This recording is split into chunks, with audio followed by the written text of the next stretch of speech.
فرمائے۔ تو محرم الحرام میں کچھ لوگوں کے عقائد و نظریات جو ہے اہل سنت سے ہٹ کر ہیں، لیکن چونکہ الحمدللہ ہم اہل بیت سے بہت زیادہ محبت کرنے والے ہیں، اور اہل بیت کی محبت میں جینا مرنا ہمارا ایمان ہے، تو کہیں اہل بیت کی محبت میں ورگ گلا کر کہیں غلط کام نہ لے لیے جائیں، اس لیے جو ہے صحابہ کے متعلق اور اہل بیت اطہار کے متعلق جو ہے عقیدے کے معاملات جو ہیں وہ بیان کیے جائیں گے۔ سب سے پہلی بات یہ کہ یاد رکھیں امت محمدیہ صلی اللہ تعالی علیہ وسلم تمام امتوں میں سے افضل ترین امت ہے۔ جس طرح یہ امت تمام امتوں سے افضل ہے، اسی طرح آقا کریم علیہ الصلوۃ والسلام کے جو صحابہ ہیں ساری امتوں میں سب سے زیادہ افضل ترین سرکار کے صحابہ ہیں۔ پچھلی امتوں کے جو انبیاء کرام کے ساتھی تھے، حواری تھے، ان سے بھی زیادہ فضیلت والے آقا کریم علیہ الصلوۃ والسلام کے صحابہ کرام علیہم رضوان ہیں کہ اس پر سند اللہ رب العزت نے باقاعدہ قرآن پاک میں ارشاد فرمایا رضی اللہ عنہم ورضوا عنہ، اللہ ان سے راضی ہے اور وہ اللہ سے راضی ہیں۔ رضا کا مژدہ جو ہے وہ سنا دیا گیا۔ اور صحابی کسے کہتے ہیں؟ صحابی یاد رکھیں عبادت سے نہیں بنتا، صحابی عبادت وغیرہ جو آج کل ہم کرتے ہیں افعال وغیرہ صحابی ان سے نہیں بنتے۔ صحابی عبادت کرنے سے، تہجد پڑھنے سے، روزہ رکھنے سے، حج زکوٰۃ دیگر افعال کرنے سے صحابی نہیں بنتا۔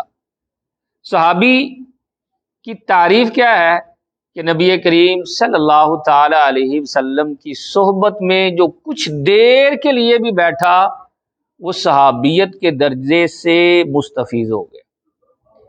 جو کچھ دیر کے لیے، کچھ دیر، کوئی زیادہ لمبا چوڑا ٹھیک ہے، جو جتنا زیادہ بیٹھے گا ظاہر ہے اس کو اتنی زیادہ فضیلت ہے، اس کا اتنا زیادہ گریڈ بڑھے گا، لیکن ہم صحابی کی تعریف کیا کر رہے ہیں کہ جس نے لمحہ بھر کے لیے بھی ایمان کی حالت میں آقا کریم علیہ الصلوۃ والسلام کی صحبت کو پا لیا وہ صحابی ہے۔ وہ کیا ہے؟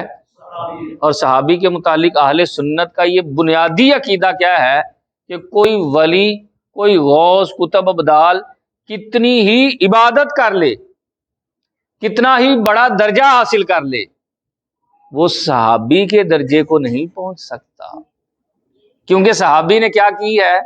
وہ عبادت کی ہے جو کسی اور نے نہیں کی، کیونکہ صحابی نے آقا کریم علیہ الصلوۃ والسلام کے چہرے کو دیکھا ہے، سرکار کی صحبت کو پایا ہے، آقا کریم علیہ الصلوۃ والسلام کے دامن کرم سے وابستہ ہوئے آقا کریم، یاد رکھیں لمحہ بھر کی میں نے بات کی ہے، لمحہ بھر۔ ایک صحابی جن کے بارے میں جس طرح ملتا بھی ہے، بارگاہ رسالت مآب صلی اللہ تعالی علیہ وسلم میں حاضر ہوئے، کھجوریں کھا رہے تھے، گھوڑے پر سوار تھے، نیچے اترے تو عرض کی آپ اللہ کے رسول ہیں؟ سرکار نے فرمایا ہاں میں اللہ کا رسول ہوں۔ آپ کس چیز کی تعلیم دیتے ہیں؟ سرکار نے فرمایا میں اللہ وحدہ لا شریک کی تعلیم دیتا ہوں، جنت ہے جہنم ہے۔ عرض کی اسلام قبول کر لوں، پچھلے گناہ؟ فرمایا اللہ معاف فرما دے گا۔ اچھا معاف ہو جائیں گے سارے گناہ؟ سرکار نے فرمایا ہاں نا معاف ہو جائیں گے۔ اگلا حساب کتاب کا معاملہ؟ فرمایا اللہ انشاءاللہ جنت عطا فرمائے گا۔ کہا جی آپ ضمانت دیتے ہیں؟ کیا لفظ ہیں؟ سرکار نے یہ نہیں کہا یار ٹھہر جا ذرا کوئی 4-5 گھنٹے کی پتہ جبریل آ ہی جائے تو پھر میں تمہیں دسنا، نہیں، فرمایا میں تمہیں جنت کی ضمانت دیتا ہوں۔ بس ٹھیک ہے، پھر کھجورے کھا رہے تھے تو جہاد بھی ادھر ہو رہا تھا، تو کہتے ہیں کہ اسی وقت کھجورے کچھ نیچے رکھی اور دوبارہ گھوڑے پر سوار ہوئے، گھوڑا نہ اچھلا، وہ نیچے گرے اور شہید ہو گئے۔ روایت میں یہ ہے کہ نہ انہوں نے کوئی نماز پڑھی، نہ کوئی روزہ رکھا، نہ کوئی حج، نہ کوئی زکوٰۃ، کوئی نہیں تھا ایسا عمل، لیکن یہ صحابی بھی ولی غوث قطب ابدال سے افضل ترین صحابی ہیں، کیونکہ صحابی عبادت سے بنتا ہی نہیں۔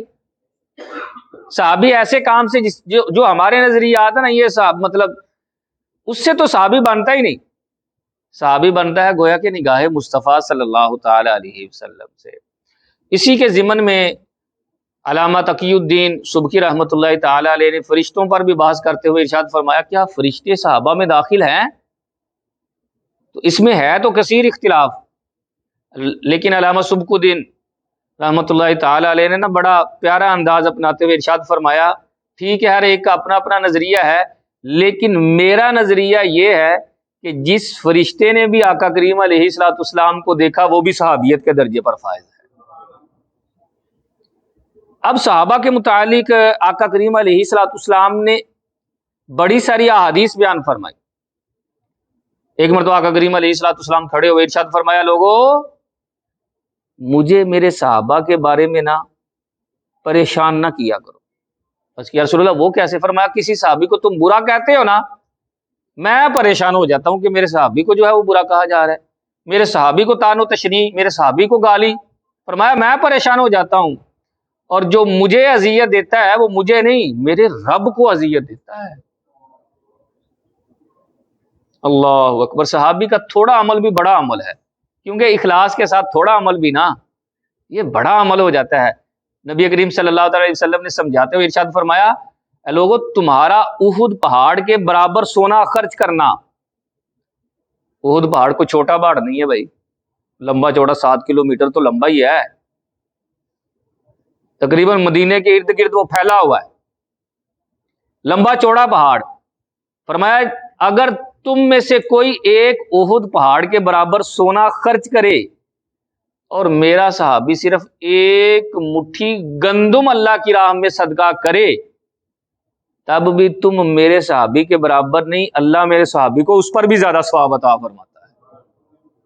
دونوں میں برابری، سونا گندم کہاں زیادہ، اور یہ فرمایا نہیں، کیونکہ اس کا عمل اخلاص کے ساتھ ہے۔ ان کو پکیزہ، ان کو صاف ستھرا جو کیا ہے وہ آقا کریم علیہ الصلوۃ والسلام نے کیا ہے۔ آقا کریم علیہ الصلوۃ والسلام نے ان کی تربیت جو ہے وہ فرمائی ہے، اور نبی کریم صلی اللہ تعالی علیہ وسلم نے 2 جملوں میں نچوڑ نکال دیا۔ فرمایا لوگوں انبیاء اور مرسلین کے علاوہ میرے صحابہ تمام لوگوں سے زیادہ فضیلت والے ہیں۔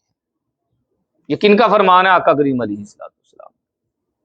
اور نبی کریم صلی اللہ تعالی علیہ وسلم نے ارشاد فرمایا اے لوگوں میرے صحابہ کی عزت کرو، بے شک تم میں سب سے بہترین میرے صحابہ ہیں۔ پھر ارشاد فرمایا میرا زمانہ سب سے بہترین زمانہ ہے۔ عربی کے اندر نا زمانے کو پتہ کیا کہا جاتا ہے؟ قرنن۔ سرکار نے فرمایا قرنی، میرا زمانہ، خیرن، بہتر ہے، سب سے بہتر۔ قرنی، میرا زمانہ سب سے بہتر ہے۔ علماء نے بڑا یہاں خوبصورت جواب دیا، اس سے ایک بڑا پیارا نقطہ جو ہے وہ بیان کیا۔ کہا آقا کریم علیہ الصلوۃ والسلام نے ارشاد فرمایا بات تو میری شارٹ ہوتی ہے لیکن اس سے بڑی بات بیان کی جا رہی ہوتی ہے۔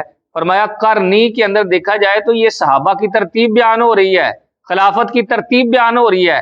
قاف کے ساتھ سیدنا صدیق اکبر، صدیق کا قاف ہے، اور را کے ساتھ عمر کا را ہے، اور نون کے ساتھ عثمان کا نون ہے، اور یا کے ساتھ علی کی یا ہے۔ گویا کہ قرنی بیان کر کے آقا کریم علیہ الصلوۃ والسلام نے خلافت کی ترتیب کو بھی بیان فرما دیا کہ قرنی پہلے جو خلافت کا حقدار ہے وہ صدیق اکبر ہے، اور پھر اس کے بعد عمر ہے، پھر اس کے بعد عثمان ہے، اور اس کے بعد علی المرتضیٰ کرم اللہ تعالی وجہ الکریم رضی اللہ تعالی عنہم ہے۔